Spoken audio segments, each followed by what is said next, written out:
about to listen to the Dr. Dahlia Show. Sassy, stimulating medical talk radio. Any medical advice Dr. Dahlia Wax gives on her show should not be substituted for an actual visit to your medical provider. And now, here's Dr. Dahlia.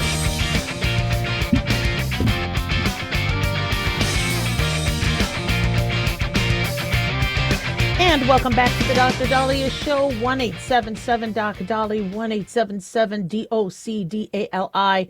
Do politicians have higher rates of mental illness, of homicidal ideation?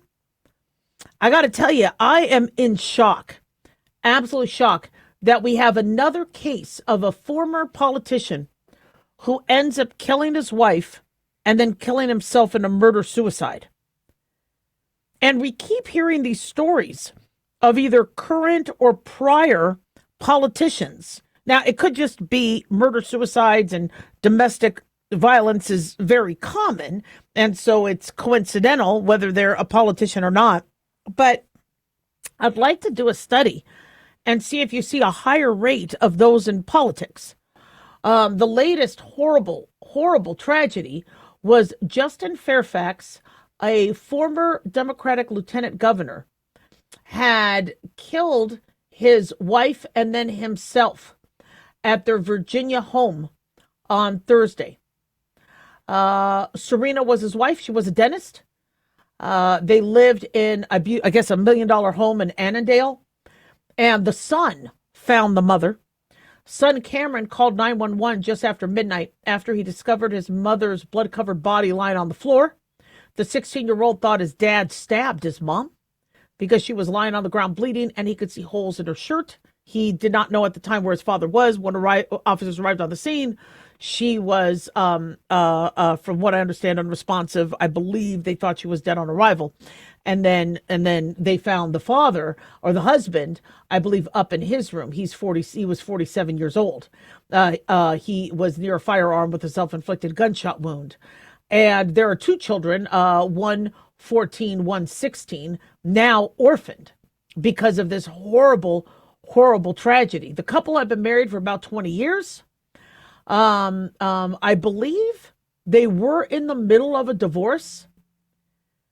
And they say that it might have been a fall from grace. You had the politician who had reached lieutenant governor. Maybe he had aspirations, and then things didn't go that way. And then, unfortunately, the domestic issues ensued, and Serena, 49 years old, filed divorce from him last year. The proceedings were underway. You see pictures of them. They look like a beautiful family. And now gone. And now you have two kids who are orphaned.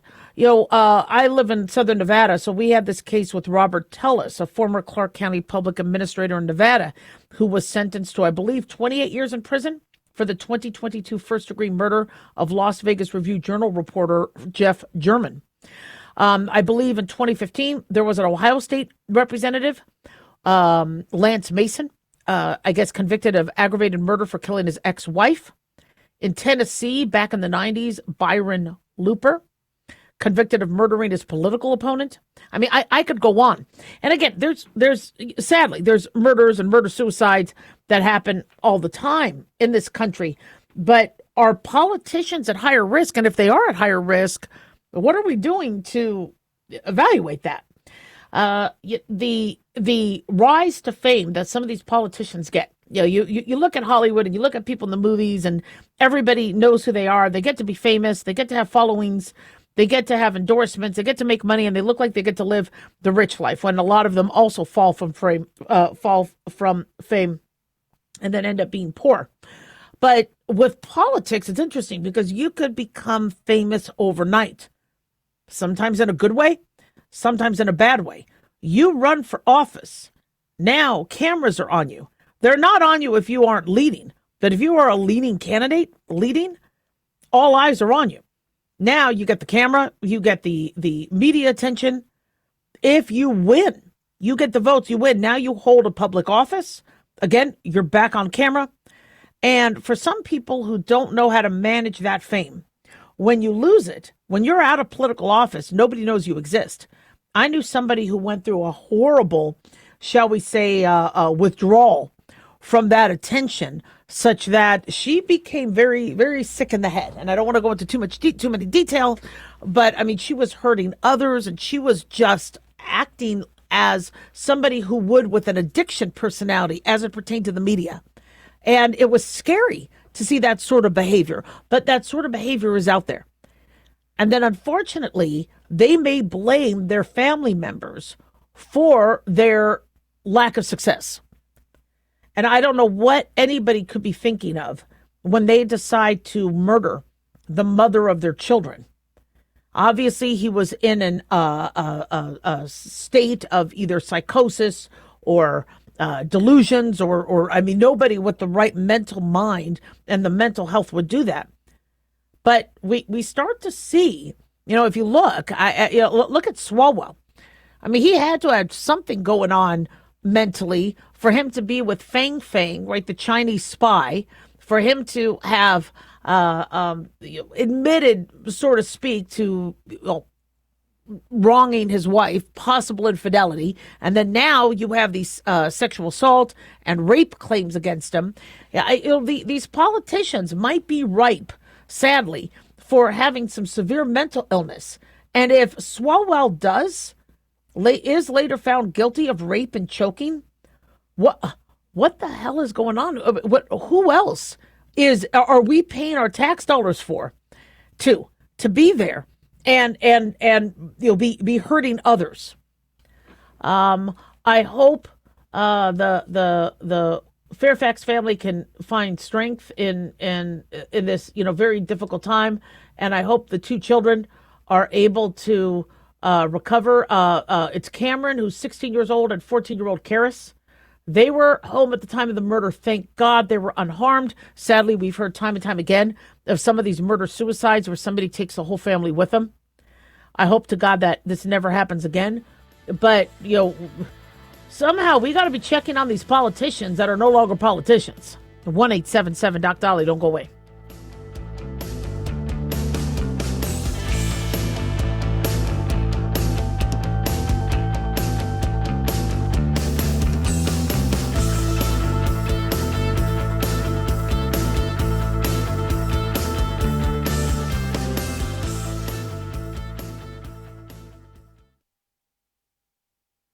Have you ever thought you'd like to buy and sell houses but didn't know how or where to get the money? My name is Ron LeGrand, and over the past 40 years, I've bought over 3,000 houses without using my money or credit and taught thousands to do the same. Today, even in a virtual environment, we buy nice houses in nice neighborhoods using no banks, realtors, contractors, or other costly entanglements, and build huge cash flow and wealth without the hassle of tenants, all without credit and little or no money. You don't need a license or experience, and I'll show you exactly how it's done.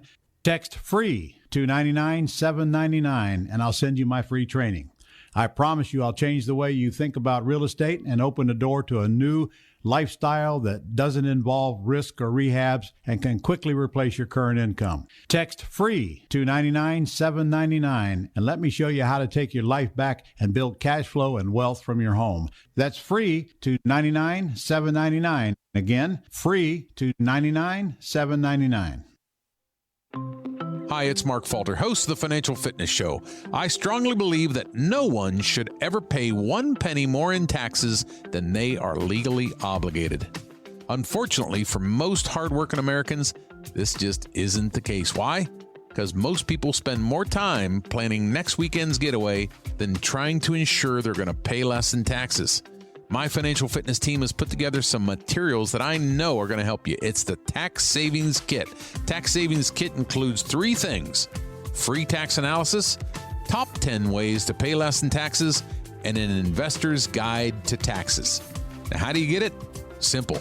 866-764-2635. Again, 866-764-2635. I'm Mark Falter. This is Financial Fitness, making personal finance profitable.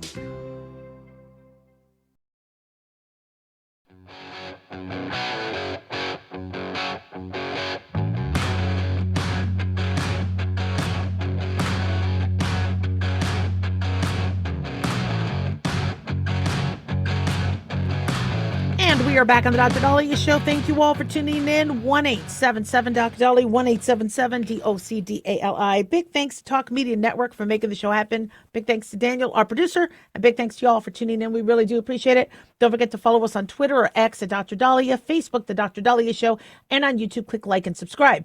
So I'm not a big conspiracy theorist. I don't get paranoid, but I got to tell you, there is something that is bothering me. And I'm wondering if this is something I, as well as everybody else, should take a little bit more seriously. So, Nazis took over in the 30s, ended up slaughtering 12 million plus people, 6 million Jews, 6 million Catholics and gypsies and LGBTQ and others. Very murderous, very disgusting regime. And you would think that would never happen again. That, you wouldn't have, bigotry and anti-Semitism and all that. And we are seeing it, rise exponentially, in the 2020s. Here we are now. And with, people saying from the river to the sea and death to Jews, etc. And you know how I said, for those of you that aren't Jewish, when there's that type of hate, they might hate Jews one day, but then it could very easily turn to Catholics, LDS, Black Americans. It can very easily, once there's hate, there's no boundaries, because somebody who has hate has mental illness. So they're not going to be confined and stay in that one lane. And as we saw with school shootings and Bible study shootings and all, I mean, it's horrible. Well, when you have a family like mine that's Judeo-Christian, we have Christians in the family, we have Catholics in the family, we have Jews, we have a mixture. One thing, though, that I am very, very proud of is that we have a race, we have roots that go back to Abraham, Isaac, and Jacob. And it's I find that very, very cool. So whether you believe, whether you're Methodist or Protestant or Catholic or Jewish, whether you're Orthodox Jew or Reformed Jew or conservative, whatever, we still have a tie. We have a bond. And when you do these ancestry DNA tests, I didn't tell anybody about my religion. I just did my DNA. And the ancestry test said I was Ashkenazi Jew. Okay? Now, I agree that it's a race, and there is a race and there's a bloodline. But I did find that fascinating because we have a lot of Ashkenazi Jews who are Catholics in our family and Christian and, But the genes, I mean, it's just all over every page I go to. It brings up Ashkenazi Jew, Ashkenazi Jew. Okay, well, I'm not going to hide it. I mean, I'm very open. I'm very proud. But what if the world is changing to this degree where we are going to see more and more anti-Semitism and more calls for deaths to Jews? Now, individuals during the Hitler period and the Holocaust, even if they were once removed or it was a great-great-grandfather and they hadn't ever practiced Judaism, if there was a bloodline, they were murdered by the Nazis. We have a lot of friends where they have a Jewish relative. Even a Jewish relative under the disgusting thinking of Hitler was at risk. Now, people could say, Dr. Dahlia, Hitler was a one-off. There's nobody else who thinks like him. Apparently, there's a huge rise of Nazism. And no, I think there are people who think like him. But for those of you who aren't Jewish, if you did your ancestry DNA and they picked up that there was any dissent or somebody in your family, I'm proud of it, but it to you might be like a scarlet letter where it's following you on your history and on your paperwork and even though, yes, if it ever did get to it, they could swab us and do their own testing. But the one thing that I'm finding very interesting, whether you're Jewish or not, or of the bloodline or not, is they come up with something called traits. I don't know if you've ever looked at your ancestry DNA. And they come up with traits, and then they tell you which traits they think are very linked to Ashkenazi Jews. Which means if you're not Jewish and you're trying to avoid the anti-Semitism, if you have a trait that Ancestry, DNA, or whoever, any of these companies, find that it's similar to Ashkenazi Jews, is that going to be used against you in a world where we have rising anti-Semitism? So, for example, some of these traits, they say face flushing. Now, my face doesn't flush, but they say if you have an alcohol flush, that is common in Ashkenazi Jews in Central and Southeastern Europe.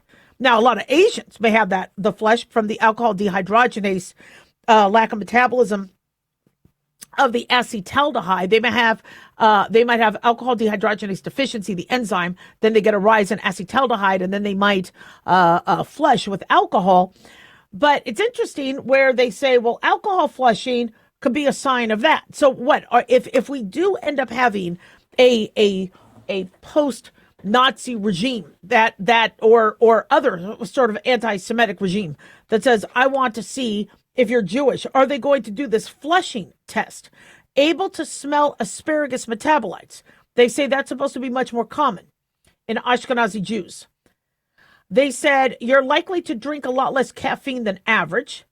You enjoy cilantro.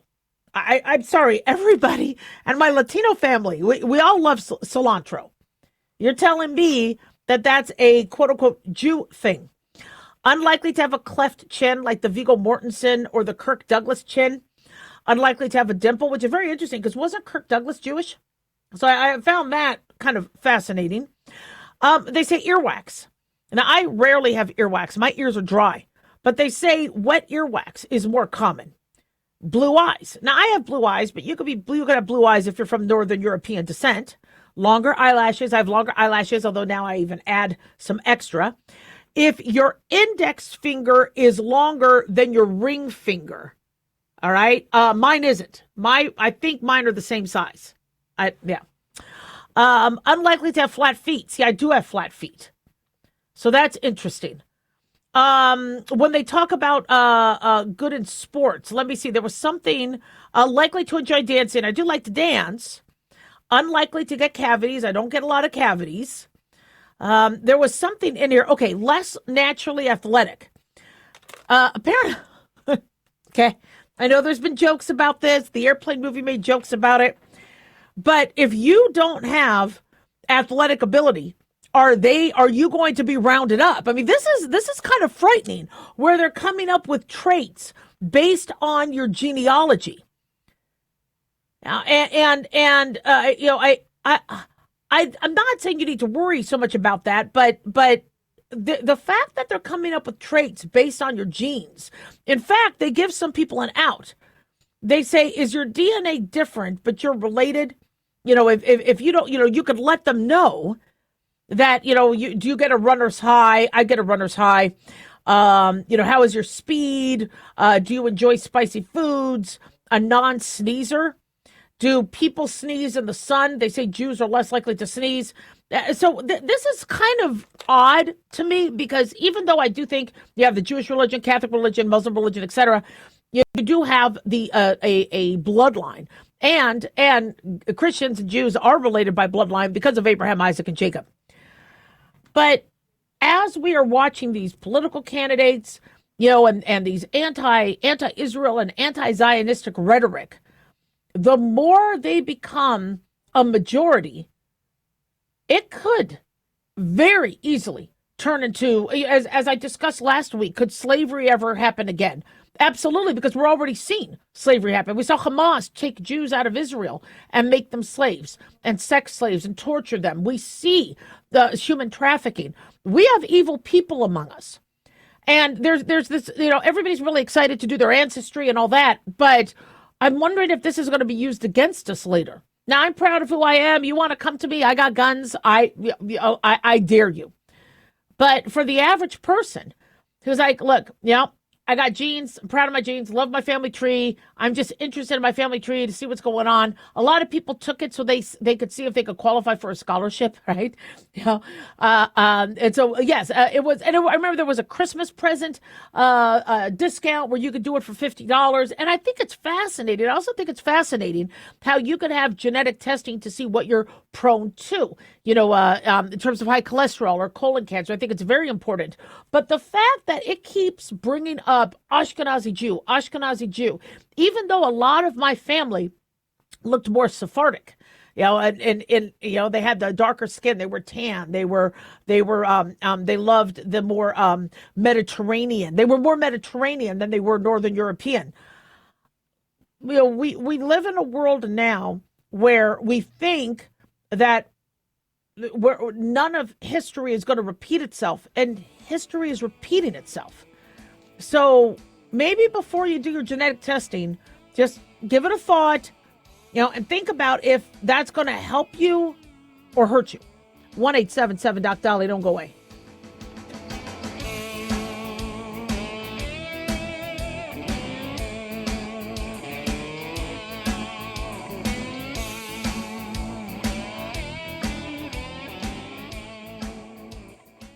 Dr. Dahlia here. Are you tired, burned out, gaining weight, succumbing to the daily pressures of life? Well, how's your dopamine doing? How you feel right now, how you'll feel an hour from now, and how you'll feel next week is completely reliant on your dopamine.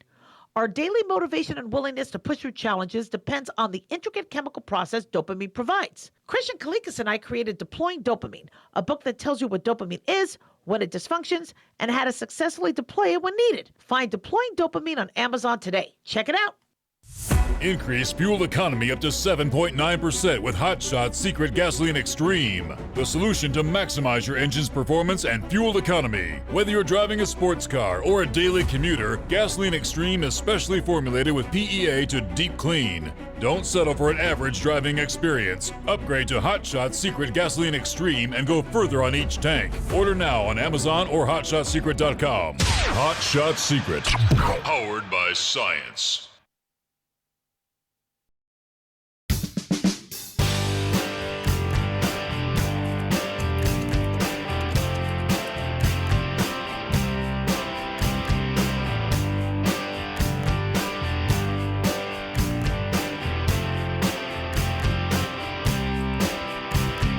And we are back on the Dr. Dahlia Show. Thank you all for tuning in. 1-877-DOC-DOLLY, 1-877-DOCDALI.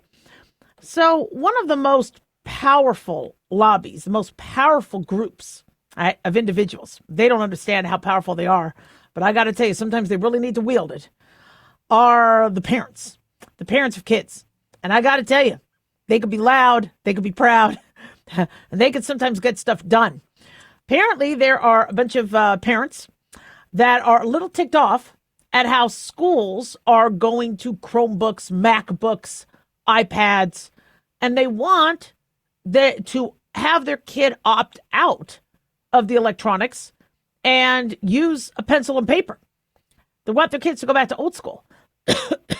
We're being told that schools, though, are still pushing back. Now, the parents are saying they should be using pencils and papers like we learned from. The computers put them at risk for predators, put them at risk for headaches and screen myopia and other things, depression, anxiety, but the schools are pushing back on that. So the question is, why? Why wouldn't the schools want to go for the, less expensive way? Who said our 5, 6, 8-year-olds, 10-year-olds need to be doing all their assignments on a computer? Computer proficiency is important. They need to know how to type. They need to know what a RAM is and REM and byte and cache and cookies. And they need to know what that is or what those are. But do all their assignments have to be online? Why not going back to a paper and pencil? Well, Dr. Dahlia, the environment, it's not green. Okay. I understand. I like saving paper. I don't want to kill a tree for somebody to do their algebra. But are we sure these Chromebooks and MacBooks and computers aren't also at some point hurting the environment? Didn't a bunch of high school students do a study looking at your Wi-Fi router and what it did to plants? And they found that the closer the plant was to the Wi-Fi or to the router, the more it died. There's got to be some environmental implications too. And again, why can't there be a balance? Why can't kids hold a pencil? You know what I noticed once? That I had gone about a whole month typing and not holding a pen. that when I was seeing a patient and I was doing a disability report on them and I had to grab a pen to write, I almost had a little trouble holding it. Now, I could write with the pen, etc., but I noticed that my handwriting is worsening, not because I'm writing too much, but because I'm not writing enough. Well, I need to be able to use that part of the brain, and I need to be able to write. That's kind of important. So just a little bit on the story. The Philadelphia Inquirer, as well as Daily Mail, is reporting that a Philadelphia school, Lauren Marion School District, at least a few hundred parents have signed an ongoing petition to opt their children out of the one-to-one electronic device program. They do not want Chromebooks, iPads, MacBooks coming home. They say the technology is harming students by distracting them, exposing them to cyberbullying, inappropriate content, weakening their socialization skills, and the petition said that devices can also lead to teacher burnout, excessive screen time, privacy concerns, poor behavior in class, and concerns about the role in AI in their academic lives. But the administrator said no, they can't opt out. And the superintendent, Frank Ranelli, said we can't have a room for 20, 30 kids and want to opt out and the rest of the school operating differently. Now, I understand it's easier to have everybody do the same thing, but then why isn't there that balance? Now, I get we're not going to be doing paper and pencil and pen and paper much longer. That's going to be going away. But kids still need to know how to write. What do you do when the Wi-Fi is out or the electricity is out and you need to write help or you need to write something? Or there's an analog clock, or I mean, we've got to teach kids the basics. And when we teach kids how to write or do these time tests, remember we had to do our times tables and we had to do them pretty quickly. It's not that the teachers were bored. It's that it was exercising a part of the brain. You know, kids used to always have to learn a musical instrument. Why? Because it exercised part of the brain. These are things that, and instead we've just let computers hijack that part of the learning. To hold a book and read a book and flip the page is a much different experience than finding the cursor to click the arrow of a book on a Kindle. It's a different experience. Personally, I like to touch the book. I don't like to just look at the screen. And another thing that we do notice with books, one thing that I think it helps reading comprehension, because let's say I started to not pay attention with the book. And I'm like, where was I? Because the page, you saw the paragraphs, and you saw how each page looked different than the previous page, depending on the paragraphs. You knew where you were. You could get back to where you were. I've noticed if I read something online on a Kindle or something, where was I? And I'm scrolling and it all looks the same. Teachers know, and this isn't the teacher's fault, but whoever is deciding to know, they know that there's essentials that these kids have to do, and they have to work with their hands, and they have to work in groups, and they have to. I mean, we used to read. I never understood that. Why did you have to read a paragraph out loud? So the teacher would say, "Okay, Johnny, read the first paragraph. Okay, then Mary, you go next." And I wasn't paying attention, and then by the time they got to me, I'm like, "Where are we?" We're on page 26. No. Man, I got a long paragraph. You lie. Am I really on this? Or are you going to? Oh, yeah, because one time, one of my buddies told me to read the wrong paragraph because he wasn't paying attention. He's like, we're on page 26. And we were like, oh, are you on page 30? So I'm getting in trouble. That was another thing. We were all cheating. This was in the 7th grade on a test. And it was a test on the Mayans and the Aztecs. And I had asked, we were all copying each other. And I guess I had asked, what do the Mayans do? What do the Mayans do? What's the answer to the question?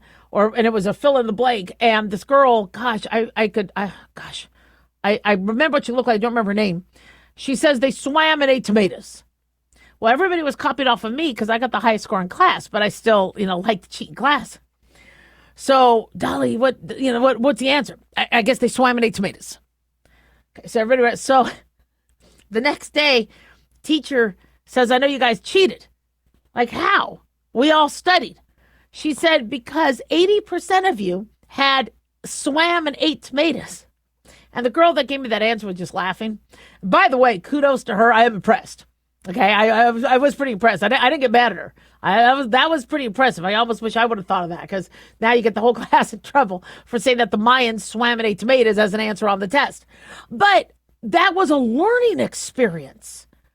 I learned from that not to cheat, not to trust somebody, that there's going to be other individuals trying to mess up my path and throw obstacles in my way. And then when you're writing, did you do the comma? Did you now? When I type, it fixes my spelling. I don't want it to fix my spelling. I want to identify it and learn it and fix it myself. And I think a lot of parents are looking at what's happening with kids and they're concerned. I was very concerned with my son's ability to spell. Remember, I told you I was really upset because I saw on the computer it said BUBIES. And I'm like, are you trying to look up boobies? And, my son was like, oh, gosh, sorry. He was like really little time. And I go, no, I'm not mad that you were trying to look up boobies. I'm mad that you misspelled it. How do I have a son that doesn't know how to spell the word correctly? I was good in spelling. I won spelling bees. And you can't spell booby? I'm going to make you write that down 100 times. No, I didn't do that. But anyway, I think, parents, you got a lot of power. And if you don't think your kids are learning and you don't think they're becoming proficient, you got some choices, and you provide a good amount of strength. You pull your kid out of school, those schools don't get your money and don't get money. If you don't think your kids are learning appropriately, you need to say something. And I think learning computer proficiency is imperative, but they don't have to do all their homework that way. 1-877-Doc-Dolly, don't go away.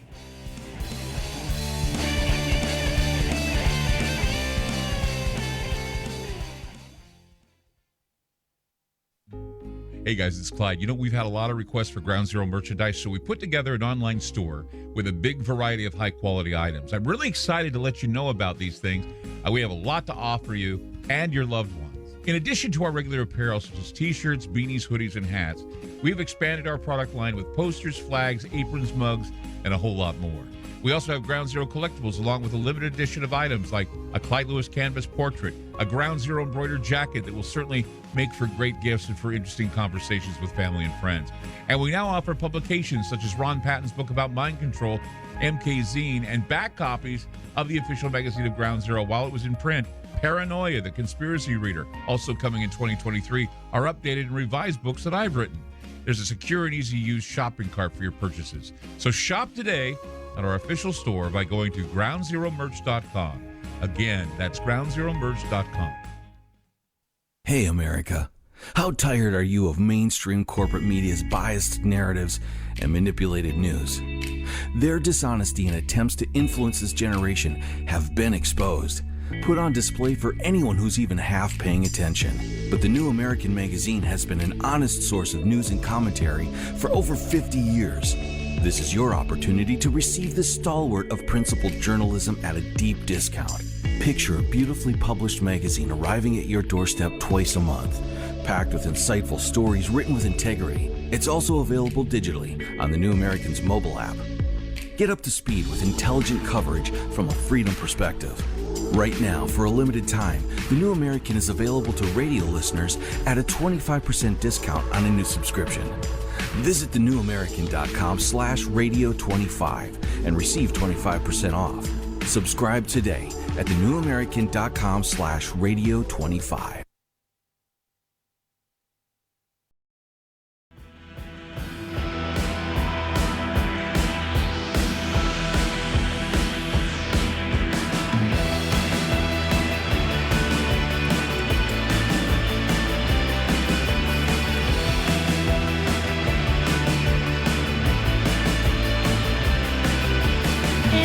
Back on the Dr. Dahlia Show. Thank you all for tuning in. 1-877-Doc-Dolly, 1-877-DOCDALI. So let's say you get through life not having a heart attack. Way to go.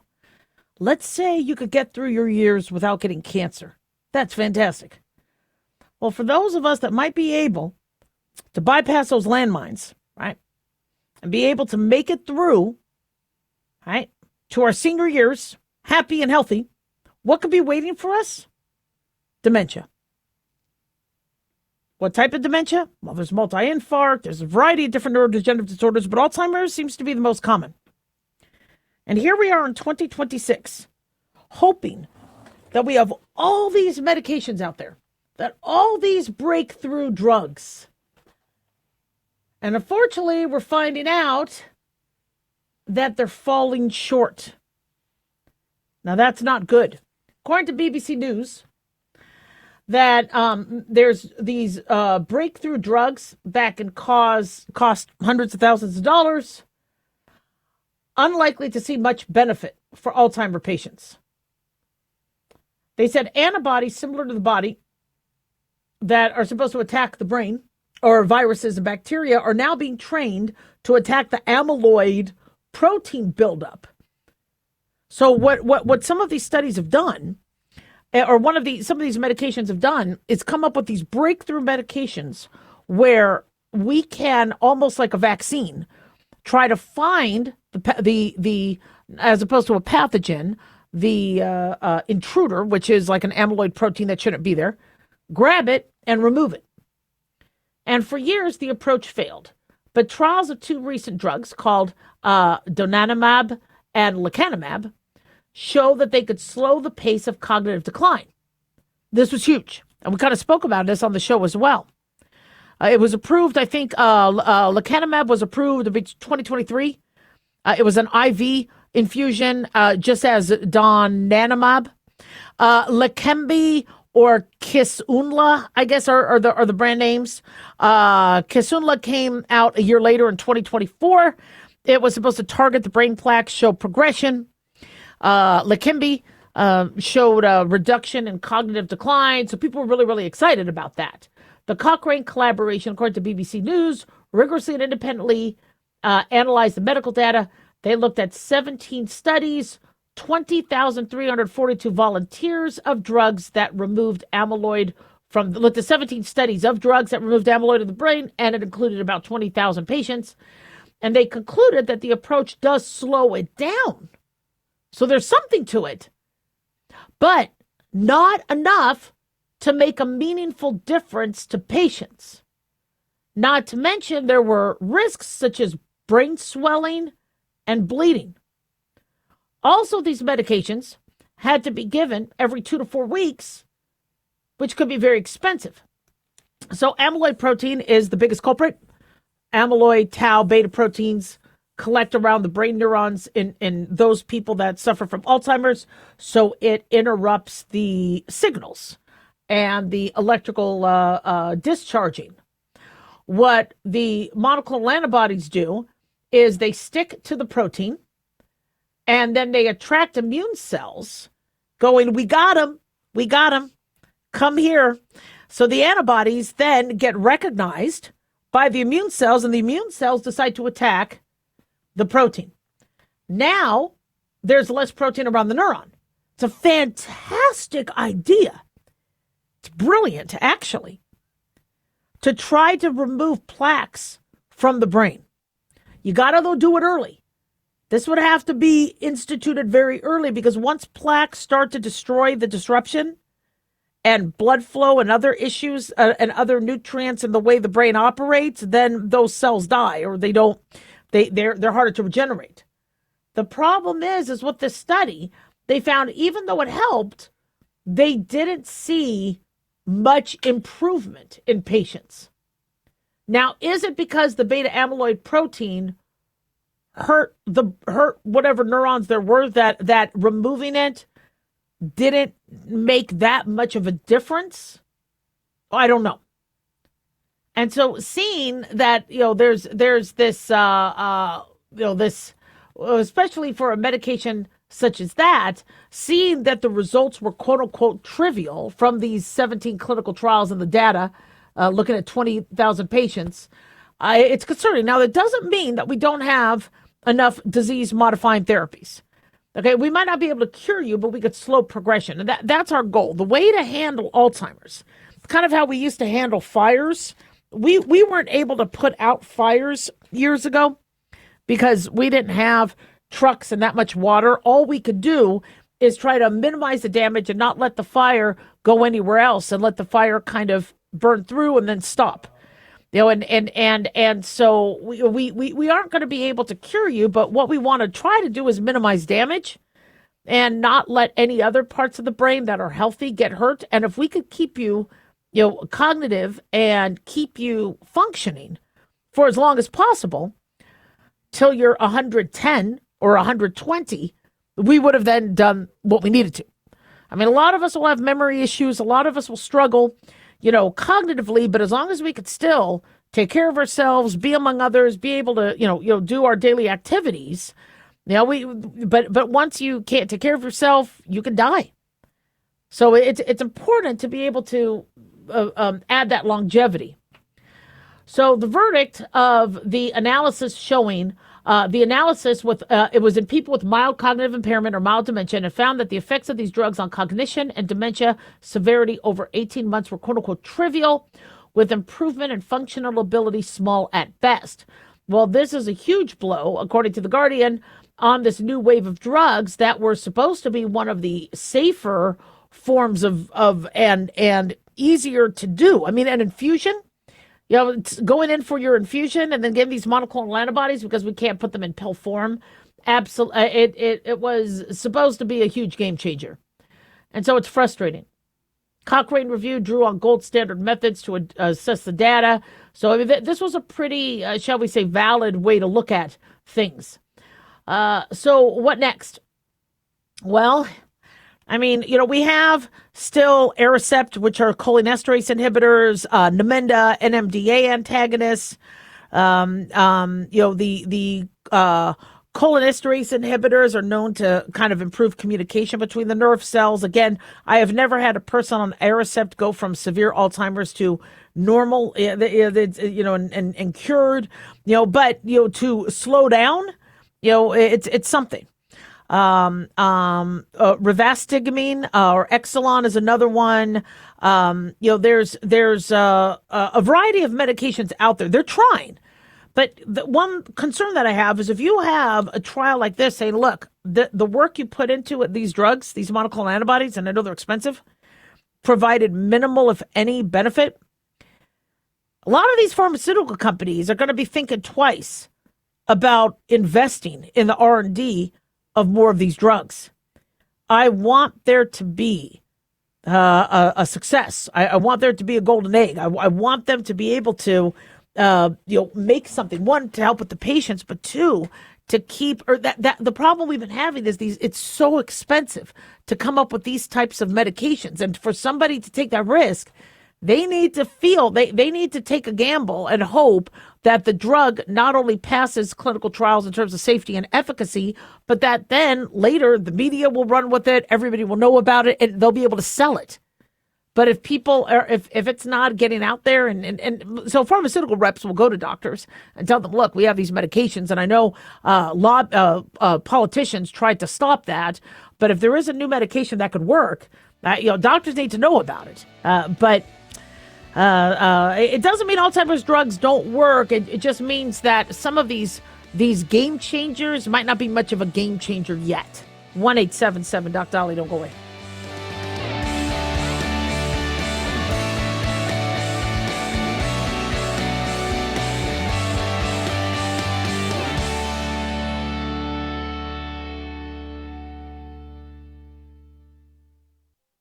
Looking for an easy read that can actually help secure someone's future? Pick up a copy of Mark Falter's book, Common Sense Income Strategies. For the past 30-plus years, Mark has helped thousands of hardworking Americans secure their financial future by using strategies that continue to create wealth, whether the market is up or down. Strategies that will make perfect sense once you take the time to read this powerful book. Common Sense Income Strategies brings to you what Mark has been teaching in person and talking about on the radio for decades. It's not rocket science, it's a pretty easy read. You've worked too long and too hard not to see the fruits of your labor. Common Sense Income Strategies is available now on Amazon or by calling 866-764-2635. That's 866-764-2635. Common Sense Income Strategies by Financial Fitness Show host Mark Falter. Secure your financial future today.